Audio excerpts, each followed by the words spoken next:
Peka peka tauroa, the New Zealand long-tailed bat. These cute little flappy fellas are notoriously selective when choosing a spot to roost up and rest their wings. So what's bringing a cauldron of them to a KFC car park in Hamilton? Is it the 11 herbs and spices? Definitely the wicked wings. Yeah, they're pretty good. At this KFC? Yeah.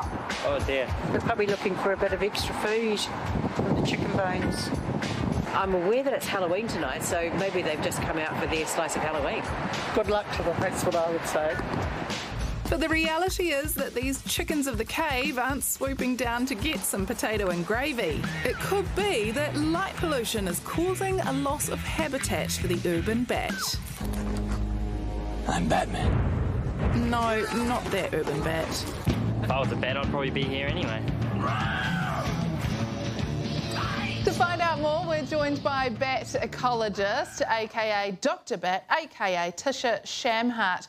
Tisha, we all love KFC, but why would a whole bunch of bats be going there? It's not a whole bunch, though. There's just a couple of passing. And Hamilton, we've got the Waikato River going through Hamilton, which creates kind of like a highway for the bats to navigate on.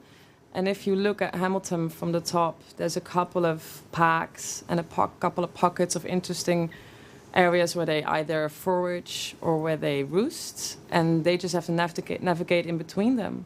Presumably this is all happening when it's dark. How do you even know what these bats are up to?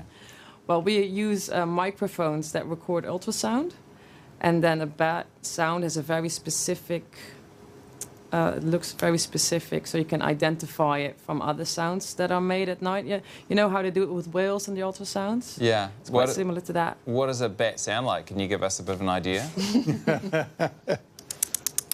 Oh, wow. It's quite cute, isn't it? It's really cute. Bats are freaking adorable. Sorry, adorable. Yeah, well, you wouldn't believe this, but Chris isn't into them at all. He reckons they're scary. Well, you associate bats to Halloween and vampires, and so I've always sort of associated them to being kind of evil creatures, but should we not fear bats at all? Not at all.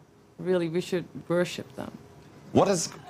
Can you give me a couple of redeeming qualities about a bat, just to persuade me to not run in fear if I see one? So, globally, not just in New Zealand, they keep insect populations in bay. Bats eat far more insects than any bird species. So if the bats are gone, can you imagine what it does to the crops? And, yeah, the mosquitoes. And who likes moths, anyway?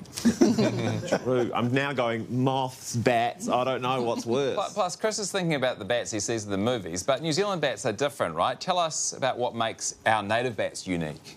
Oh, they're tiny, they're fluffy, they're adorable. We've got two species left, the long-tailed and the short-tailed. What makes them unique is they're endemic to New Zealand. So this is the only place that they're left, and we can't breed them in captivity. So once they're gone forever. And you can't predict the consequences of something like that, especially if you can't reverse it. It's too big of a risk, and who wants to lose more species? Are they that scarce that if we see a bat, should we sort of tell someone, make a note? Oh yeah, for sure. Like if you would see one, it will be one on the ground, because like you'll see them fly past maybe in a blink of an eye, but if you see one on the ground, definitely report it. Call doc or a vet. But yeah, no, call doc, because they're not supposed to be on the ground. Well, Tisha, thanks so much for the work you're doing for the bats of Hamilton. Nice to talk to you tonight. Thank you. Kia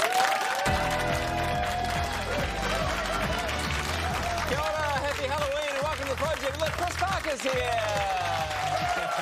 Good, looks good. Thank you.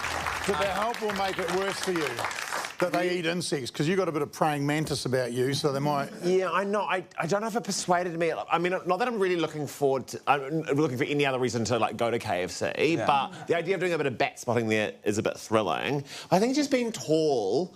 I find, like, birds fly at my head, and that's quite a lot to experience. What? Like, in Wellington, the pigeons, they go up. They'd go over you, but they go right into my head.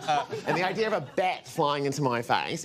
Maybe the short-tailed bat would be more your style. Long-tailed bat's flying around. The short-tailed bat actually flies down onto the forest floor and sort of, like, scrubbles around on its elbows looking for food. I do a similar thing actually from the lounge to the kitchen. So, it'd be a great match. Hey, if you'd like to support Dr. Bat's Bat Research Organisation, we have all the details on our Facebook page.